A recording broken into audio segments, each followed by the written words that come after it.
Bonjour à toutes et à tous. Je vous souhaite une cordiale bienvenue en ce sabbat matin à l'église, tant à ceux qui sont présents ici que par ceux qui nous suivent sur Zoom.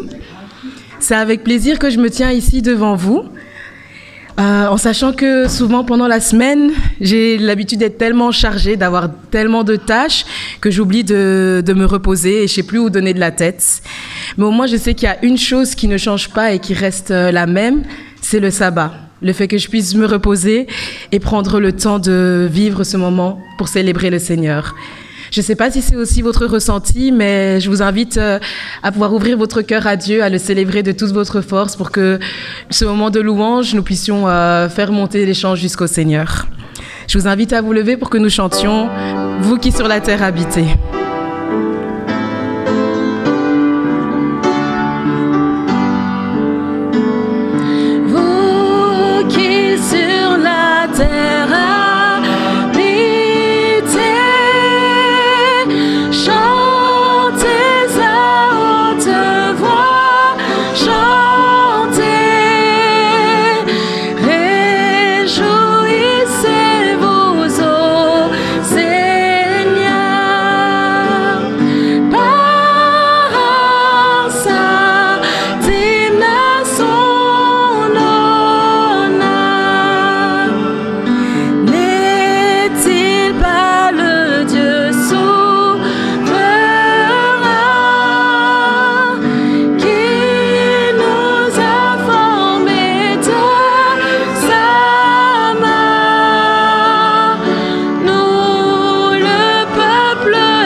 Amen. Inclinons nos têtes pour la prière.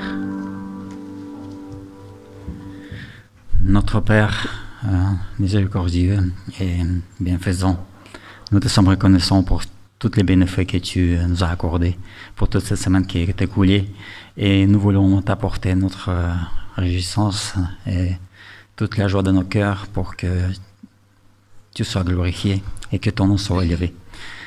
Remplis notre cœur de ton Saint-Esprit et nos têtes de ta vérité pour que nous puissions cheminer cette vie avec toi sans crainte.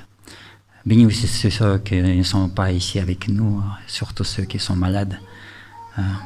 Que ton nom soit aussi loué dans les circonstances où ils se trouvent. Merci à toi. Amen.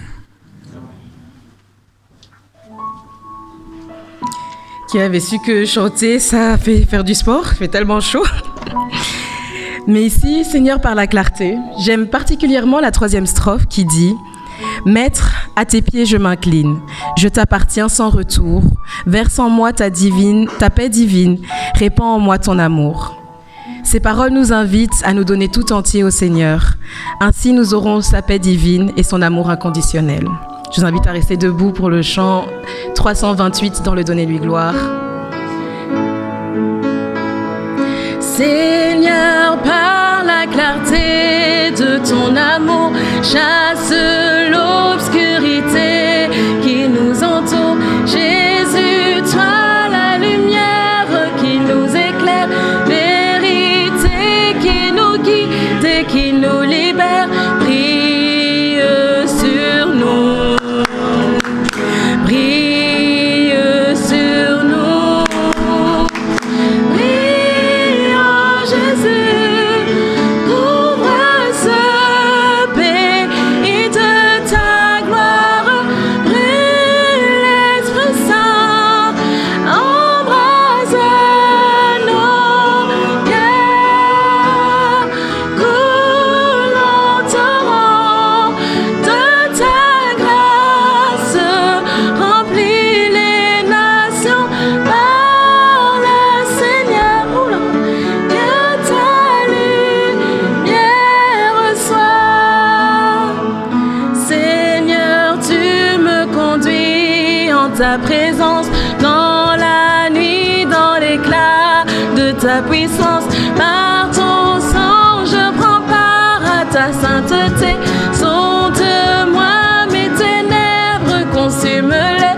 Brille sur moi, brille sur moi, brille en Jésus, couvre ce pays de ta gloire, brille l'Esprit Saint, embrase nos cœurs, coule en torrent de ta grâce, remplis les nations par le Seigneur.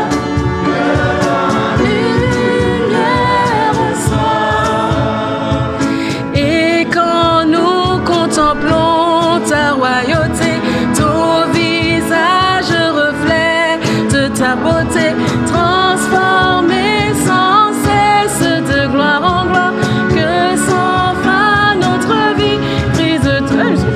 Brille sur moi, brille sur nous, brille en Jésus, couvre ce pays de ta gloire, brille l'Esprit Saint, embrase nos cœurs, coule en torrent de ta grâce, remplis les nations par le Seigneur. Que la lumière soit. Amen, amen. Je vous invite à vous asseoir. Et j'essaie de retrouver là. Voici. Le chant suivant, le verset qu'il introduit, se trouve dans Psaume 119, verset 107. Et il dit « Je suis très affligé, Seigneur, fais-moi vivre selon ta parole. » Je vous invite à repenser à ce verset lorsque nous chantons ce chant.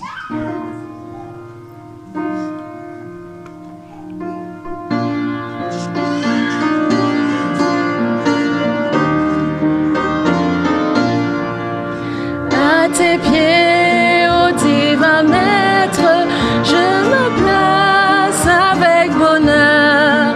En t'adorant, je veux être ton disciple, mon sauveur.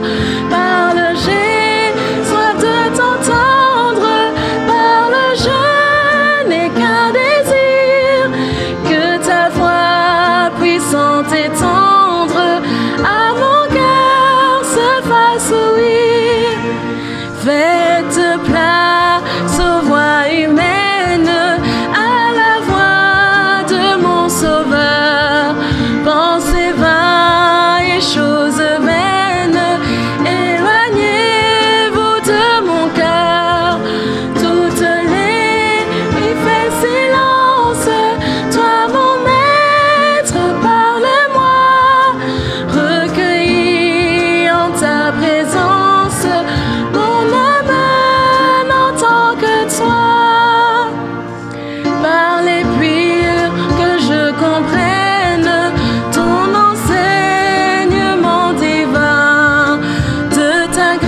Amen.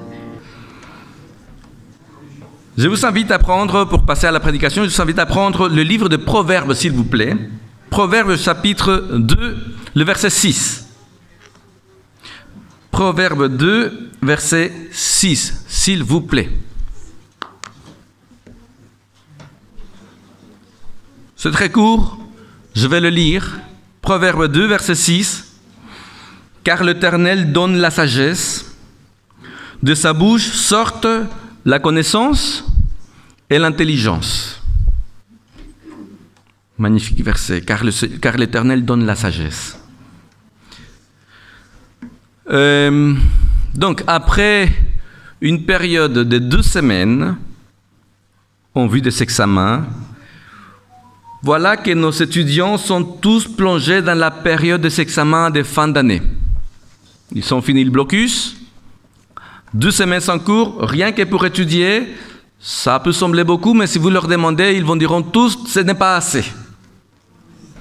Ce n'est pas assez pour tout lire, pour tout apprendre ou mémoriser, encore moins pour tout comprendre. Il faut reconnaître que ce n'est pas la période la plus facile pour eux. Le fait qu'ils n'aient pas le temps de tout comprendre m'a fait penser l'autre jour à ce qu'un de mes enfants m'a dit. Il était dans une activité pour enfants, et une des choses que les enfants devaient faire, c'était d'apprendre des petits textes, les apprendre par cœur. Il y a un enfant qui arrive et qui, comme une fleur, il lui récite le texte sans aucun problème, pas de faille, pas d'hésitation. Et mon fils lui demande, « Est-ce que tu sais me dire ce que ça signifie ?» Et la réponse était « Non ». Je pense que plus d'un étudiant, pendant cette période de préparation d'examen, s'est trouvé dans la même situation. Ayant le texte des cours devant leurs yeux, en comprenant les mots, en comprenant les phrases, mais sans forcément comprendre le sens. Ça arrive quand on fait des études. Qu'on essaye, et on n'arrive pas à comprendre. Et c'est désespérant. Ça me fait penser à l'épisode de Daniel. Je ne sais pas si vous vous rappelez, Daniel, à un moment donné, il veut comprendre certaines prophéties. Il étudie, il ne comprend rien, mais comme ce n'est pas quelqu'un qui se laisse décourager facilement, Daniel continue à essayer de comprendre. Il en tombe malade. Jusqu'à ce qu'un ange du Seigneur vienne lui dire, écoute, Daniel, arrête, laisse tomber, ce n'est pas pour toi. Maintenant, aux étudiants, je ne vous conseille pas de dire à vos professeurs lors de l'examen, un ange est venu me dire, laissez tomber que ce n'était pas pour moi. Ça n'a pas marché. Daniel, en tout cas, ça lui a apporté la paix. Il a laissé tomber. Il a passé à autre chose dans sa vie. Vous savez, apprendre, c'est le propre des humains. Nous avons été créés pour explorer et découvrir, pour analyser et comprendre les choses. Encore plus, Dieu nous a donné la capacité de synthétiser des informations pour créer de nouvelles informations, de nouveaux mots, de nouveaux concepts, des systèmes de mots, des systèmes de concepts, des choses. Dieu nous a donné cette capacité, ce don de pouvoir inventer, de pouvoir créer à notre tour. Et sans doute, la meilleure manière de faire honneur à ces dons que nous avons reçus, c'est de jamais arrêter de l'utiliser, de toujours continuer à apprendre, de toujours continuer à comprendre. J'aime bien ce que Albert Einstein a dit au sujet des études universitaires. Il a dit ceci: la valeur d'une éducation universitaire n'est pas l'apprentissage de nombreux faits, mais l'entraînement de l'esprit à penser. La valeur d'une éducation universitaire n'est pas l'apprentissage de nombreux faits, mais l'entraînement de l'esprit à penser. Apprendre donc, mais surtout apprendre à penser. Sur la même idée, mais en parlant des choses à apprendre dans la Bible, Ellen White a dit ceci dans le livre Jésus-Christ. Ce ne sont pas ceux qui entendent ou qui lisent beaucoup qui sont les plus avancés, mais ceux qui prennent à cœur ce qu'ils lisent, qui méditent sur la vérité et qui en nourrissent leur vie. C'est la même chose. Ça ne te sert à rien de beaucoup lire si tu n'arrives pas à comprendre et à intérioriser ce que tu as lu. ça ne te sert à rien autrement. Côté Bible, sans surprise, c'est la personne la plus sage qui n'ait jamais existé sur cette planète, le roi Salomon. Il parle, lui, de la sagesse, il parle de l'apprentissage, et ça ne surprend personne, je pense. Voilà ce qu'il a dit à son fils au sujet de l'apprentissage. Si tu rends ton oreille attentive à la sagesse, et si tu inclines ton cœur à l'intelligence, oui, si tu appelles la sagesse, et si tu élèves ta voix vers l'intelligence, si tu la cherches comme de l'argent, si tu la poursuis comme un trésor, alors tu comprendras la crainte de l'Éternel, et tu trouveras la connaissance de Dieu. Alors tu comprendras la justice, l'équité, la droiture, toutes les routes qui mènent au bien. Car la sagesse viendra dans ton cœur, et la connaissance fera les délices de ton âme. La réflexion veillera sur toi, l'intelligence te gardera, car l'Éternel donne la sagesse. De sa bouche sortent la connaissance et l'intelligence. Dans la Bible, le fait d'apprendre, de comprendre, est bien mis en avant. Et donc le besoin d'étudier, de ne pas rester sur place. Sans doute, la valeur de toute éducation est celle de nous enseigner à penser par nous-mêmes. Mais même si nous devions apprendre à penser par nous-mêmes, ce n'est d'aucune utilité si ce que nous avons appris, nous ne le mettons pas au service des autres avec sagesse. Quelle tristesse, je ne sais pas si vous avez déjà vécu cette expérience, que de croiser quelqu'un qui vous dit « Moi, je n'ai rien à apprendre de personne ». Je n'ai croisé quelques-unes dans ma vie. C'est un événement particulièrement triste. Vous savez, de telles personnes, ça existe depuis toujours. Et si vous voulez voir ce que le roi Salomon pensait de ce type de personnes, voici ce qu'ils ont dit, Proverbe 1, verset 7, « Il faut être fou pour mépriser la sagesse et l'instruction. » D'autres traductions disent « Il faut être un imbécile, ou il faut être un idiot pour refuser de continuer à apprendre. » ou de refuser l'instruction. Donc, conclusion de cette première partie, il faut continuer à apprendre, toujours apprendre. Oui, d'accord. Mais dans quel but? Il faut qu'on se pose la question parce que si nous avons été créés, si nous avons été conçus pour apprendre tout le long de notre vie et que nous le faisons presque à notre insu, tous les jours, nous apprenons au contact des autres, au contact de tout ce que nous voyons.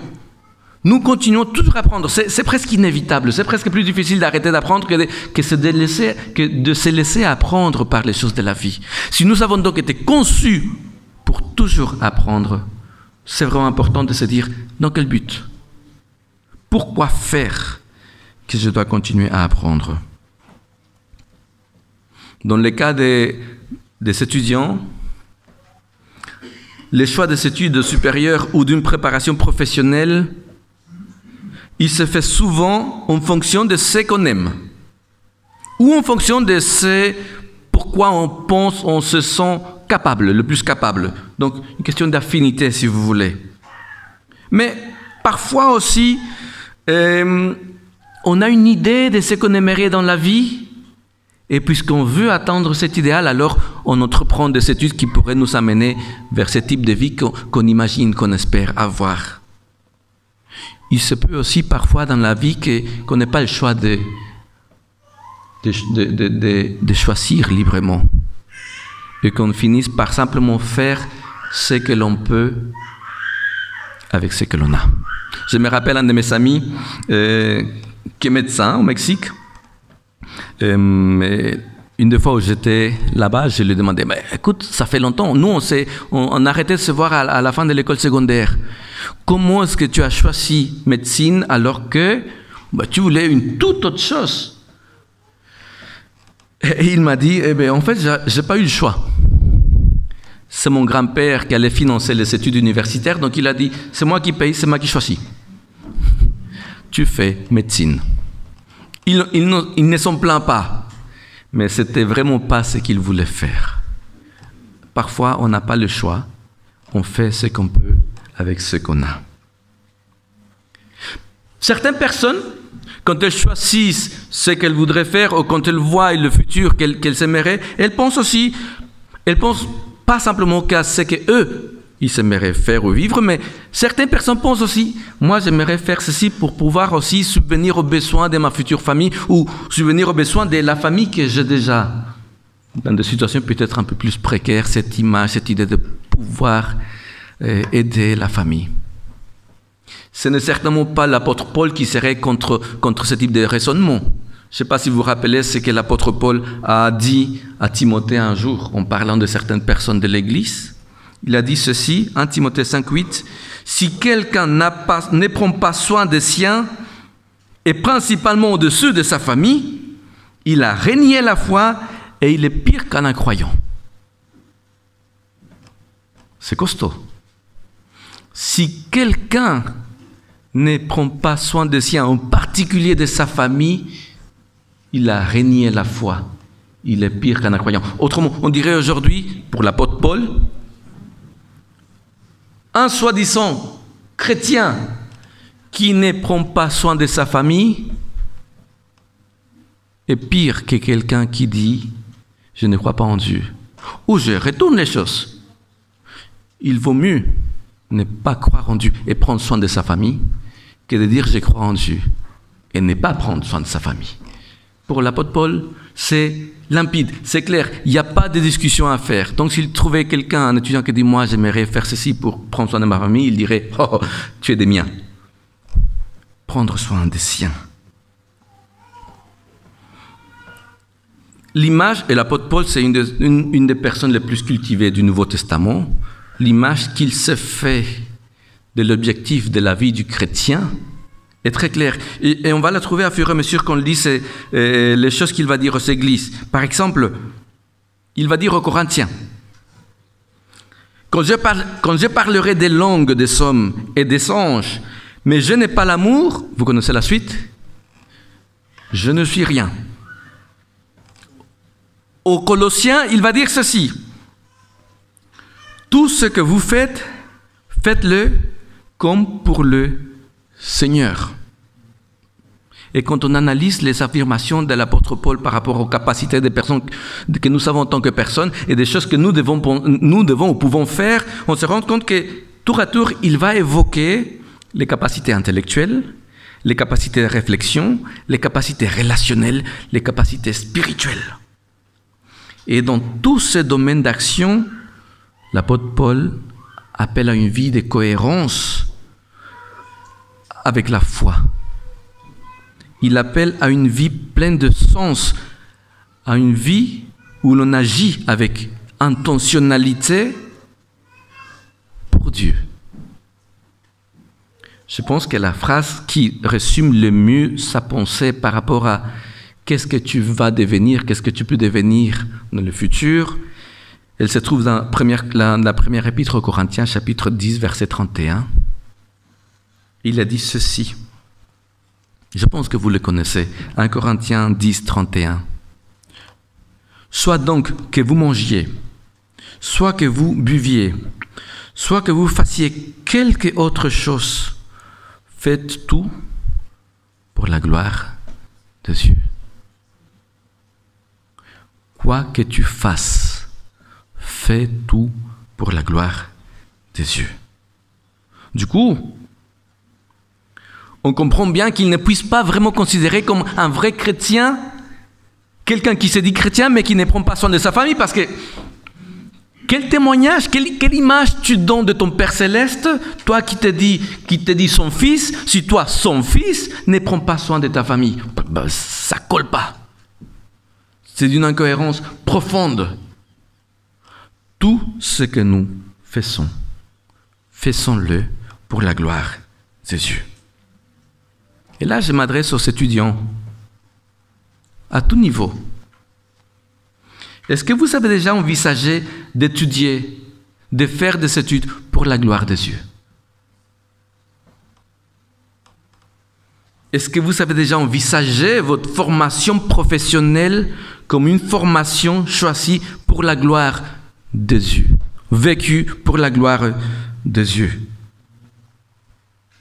C'est-à-dire, ne pas étudier que pour vos envies personnelles ou que pour subvenir aux besoins de votre famille, mais d'étudier surtout pour la gloire de Dieu. Est-ce que ça veut dire que vous devez laisser tomber vos rêves et votre envie d'aider votre famille? Pas du tout, c'est exactement le contraire. C'est exactement le contraire. La première personne, peut-être la seule qui en ait parlé de façon aussi claire là-dessus, c'est Jésus. Il a parlé du fait de vivre une vie pour la gloire de Dieu. Et cela se trouve dans l'évangile de Jean. Si vous voulez prendre vos Bibles, dans l'évangile de Jean, au chapitre 17, Jésus va parler d'une réalité, la réalité de sa vie. En Jean chapitre 17, il va parler du fait qu'il a rendu gloire, il a glorifié son Père. Et il va lui demander, glorifie-moi en retour aussi. Dans cette tirade de Jean chapitre 17, au verset 4, il va dire ceci. J'ai manifesté ta gloire sur la terre. J'ai achevé l'œuvre que tu m'as donnée à faire. J'ai manifesté ta gloire sur la terre. Alors, si on se rappelle de l'histoire de Jésus, c'est quand que Jésus a manifesté la gloire de Dieu? Bon, le contraire, on l'a vu. Le jour de son baptême, Dieu se manifeste depuis le ciel, il y a une voix qui descend. C'est Dieu qui manifeste sa gloire sur Jésus, mais pas le contraire. Le jour quand il est avec ses 3 disciples, la transfiguration, merci bien. Le jour de la transfiguration, c'est encore Jésus qui apparaît dans la gloire du Père. Mais est-ce que c'est lui qui manifeste la gloire? Dans le chapitre 17, il va expliquer en quoi cela consistait. J'ai manifesté ta gloire sur la terre. Selon ce que Jésus dit lui-même, Jean chapitre 17, il a fait tous les jours. Tous les jours de son ministère. Verset 2. Tu m'as donné le pouvoir sur tous les êtres humains pour que je leur donne la vie éternelle, pour que je donne la vie éternelle à ceux que tu m'as confiés. Et il continue, verset 3. La vie éternelle consiste à te connaître, toi, le seul véritable Dieu, et à connaître Jésus-Christ que tu as envoyé. J'ai manifesté ta gloire sur la terre. J'ai achevé l'œuvre que tu m'as donnée à faire. Alors, c'est quand que Jésus a manifesté la gloire de son Père? Jésus a manifesté la gloire de son Père à fur et à mesure qu'il le faisait connaître aux autres. Et comment est-ce qu'il s'est pris pour le faire connaître aux autres? Par ses paroles, par son regard, par ses gestes, par la manière dont il traitait ses amis, mais aussi par la manière dont il traitait les personnes les plus hostiles à son message. Il a manifesté la gloire de Dieu par la manière dont il a fait face au succès et dont il a fait face à l'adversité. Je pense que de manière particulière, Jésus a révélé la gloire de Dieu par la manière dont il a gardé une foi inébranlable en son Père. Même sur la croix, même quand il a dit « Père, Père, pourquoi m'as-tu abandonné ?» Il a gardé une confiance en son Père parce qu'il savait que malgré ce qu'il voyait, ce qu'il ressentait, ce qu'il comprenait de sa situation sur le moment, il savait que sa confiance en son Père était basée sur quelque chose de plus grand. Et que même si à ce moment-là, il avait l'impression d'être abandonné, ce n'était pas le cas. Il savait contre toute attente, contre toute logique humaine, il savait que son Père était digne de confiance jusqu'au bout. Jusqu'au bout. Même en disant « Père, pourquoi m'as-tu abandonné ?» Il savait, malgré tout, que ce n'était pas le cas. Et il a manifesté aussi par cette confiance la gloire de son Père. Ce n'est pas étonnant d'entendre l'apôtre Paul dire ceci aux Corinthiens. Cette fois-ci, 2 Corinthiens, chapitre 4, verset 6, il va leur dire ceci. Dieu qui a dit que la lumière luise du milieu des ténèbres a fait briller cette lumière dans nos cœurs pour faire resplendir la connaissance de la gloire des yeux. Et comment? Et il dit, dans la face de Jésus-Christ. Dieu voulait que sa lumière brille dans les ténèbres. Il a trouvé un moyen pour le faire, pour que sa lumière brille et pour que nous puissions, par cette lumière, découvrir sa gloire. Et comme il a fait en Jésus. Jésus est la révélation de la gloire de Dieu dans sa vie de tous les jours. Du coup, pour revenir à nos chers étudiants, étudier pour la gloire de Dieu n'est pas forcément lié à la note que tu pourrais obtenir lors de tes examens. Mais ce n'est pas non plus de se contenter de la médiocrité. Étudier pour la gloire de Dieu, c'est étudier en faisant de ton mieux, en son nom, tout le long de l'année. Tu révèles la gloire de Dieu par l'honnêteté avec laquelle tu passes tes examens, par l'honnêteté avec laquelle tu te prépares pour les examens. Tu révèles la gloire de Dieu par la manière dont même pendant les moments de stress ou de difficultés ou de surcharge mentale et physique, tu lui restes fidèle. Quelqu'un qui étudie pour la gloire de Dieu, ou il faudrait peut-être dire quelqu'un qui vit pour la gloire de Dieu, comme ça on ne regarde pas seulement les étudiants, mais on s'inclut dans cette réflexion. Quelqu'un qui vit pour la gloire de Dieu est quelqu'un qui, en toutes circonstances, essaye de faire de son mieux.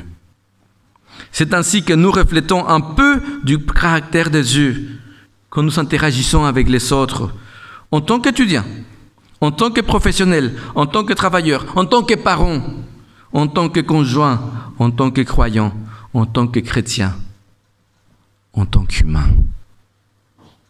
La manière dont je vis révèle aux autres la gloire de Dieu. Ce n'est pas simplement pour les étudiants ce matin, c'est pour tout le monde. La manière dont tu es papa révèle ou voile la gloire de Dieu. La manière dont tu es époux ou épouse révèle ou voile la gloire de Dieu. La manière dont tu es professionnel, la manière dont tu es étudiant. L'apôtre Paul a dit, quoi que tu fasses, fais-le pour la gloire de Dieu, pour que les autres comprennent qui est Dieu. Je reviens à Salomon. Mon fils, reçois favorablement ce que je t'enseigne. Retiens bien ce que je te dis de faire. Écoute les leçons de la sagesse et force-toi à les comprendre. À l'intelligence demande son aide. Appelle la raison à ton secours. Cherche-les comme de l'argent, comme un trésor caché. Alors tu découvriras comment respecter l'autorité du Seigneur. Tu réussiras à connaître Dieu. C'est le Seigneur qui donne la sagesse. La connaissance et la raison viennent de lui. Bon courage à nos étudiants. Chers étudiants, le Seigneur t'invite à poursuivre tes efforts, à continuer à étudier, mais à ne plus le faire que pour toi ou pour tes projets personnels, mais à donner un sens plus profond à tes études, à ton parcours. Il t'invite à faire ton parcours d'études ou de préparation personnelle comme si c'était un parcours conçu, pensé, comme une opportunité pour que tu partages aux autres la gloire de Dieu. Fais-les en restant à son écoute. Cherche-les d'autant plus que le défi devant toi est grand. Fais-lui confiance, étudie pour sa gloire et tu verras, oui tu verras, qu'un jour, le moment venu, lui aussi, il manifestera sa gloire sur toi. Amen.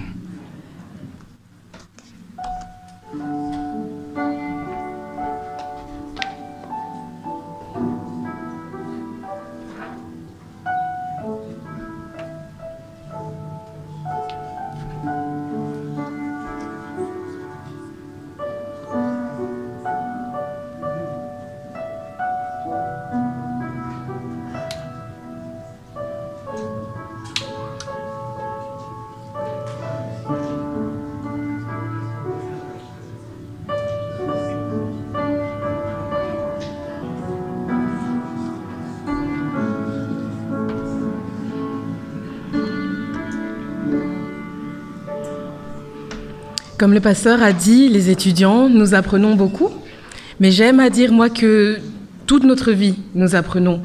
Encore, je pense, cette semaine, on m'a appris qu'il y avait un Lille à Bruxelles, enfin un Lille. Moi, je pensais qu'il y avait Lille qu'en France, mais non, il y a Lille aussi à Bruxelles. On apprend des choses, on va dire, comment on dit ça encore culture générale, voilà. Mais on apprend également des choses à l'école, comme on apprend des choses ici à l'église, dans les ministères, tant à la louange que à l'école du sabbat, que en étant ancien, etc. Toute la vie, nous apprenons. Mais le principal ici, c'est de pouvoir mettre en pratique tout ce que nous apprenons pour la gloire de Dieu, comme le pasteur l'a dit. Et ceci, de le faire à chaque instant. Je vous invite à vous lever pour que nous chantions ensemble chaque instant de chaque jour qui passe.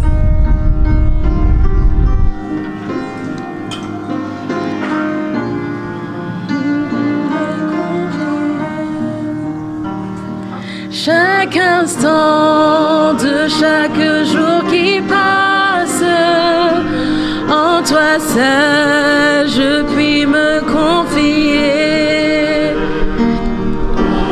Su que jamais rien ne lasse, soutiens-moi, viens me vivifier. Et ton cœur, c'est patient. C'est pour voir aux besoins de ma foi. À toi seul, j'ai appris à m'attendre, car c'est toi qui t'occupes de moi. Oh Père, à n'avoir confiance qu'en toi seul, mon maître, mon Seigneur. Tu connais toutes mes défaillances, mon salut est seul en ta faveur. Et ton cœur, c'est patient, c'est tendre, c'est pour voir aux besoins de ma foi. À toi seul, j'ai appris à m'attendre, car c'est toi qui t'occupes de moi. Prends ma main, tiens-moi quand je chancelle. Le chemin est sombre et rocailleux. Oh, permets que je te sois fidèle. Conduis-moi jusqu'au séjour des cieux.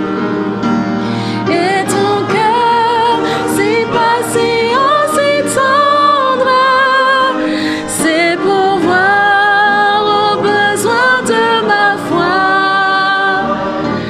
À toi seul, j'ai appris à m'attendre, car c'est toi qui t'occupes de moi.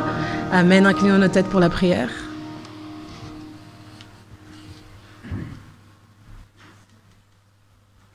Seigneur, quand on comprend ce en quoi consiste ta gloire, on voit que, tel que ta parole l'enseigne, elle ne réside pas dans le bling-bling, dans la force, dans le spectaculaire. Mais tu as révélé ta gloire en Jésus, en révélant qui tu es, par ton caractère. Permets-nous, Seigneur, de révéler ton caractère, ta gloire donc autour de nous. Qu'on comprenne pourquoi on dit que tu es un Dieu d'amour. Que nous puissions en être témoins, en être l'évidence. Aide-nous à vivre ceci à tout instant de notre vie. Aide-nous à les vivre dans la famille, dans les études, au travail, avec les amis, dans l'église. Aide-nous, Seigneur, par tout ce que nous faisons, à être des témoins de qui tu es. Au nom de Jésus. Amen. Que le Maître nous garde toujours dans l'attente de son grand retour.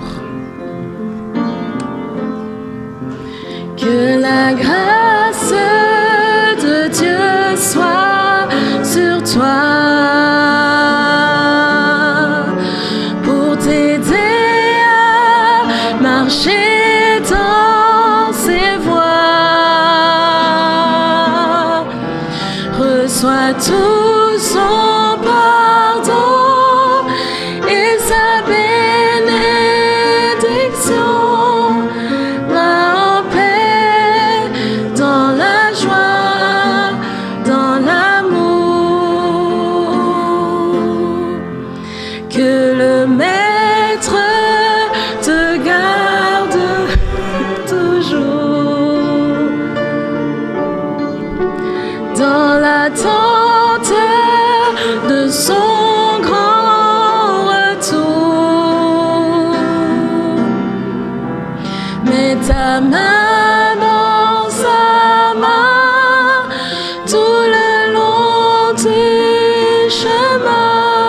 Ésaïe 54, versets 10 et 13.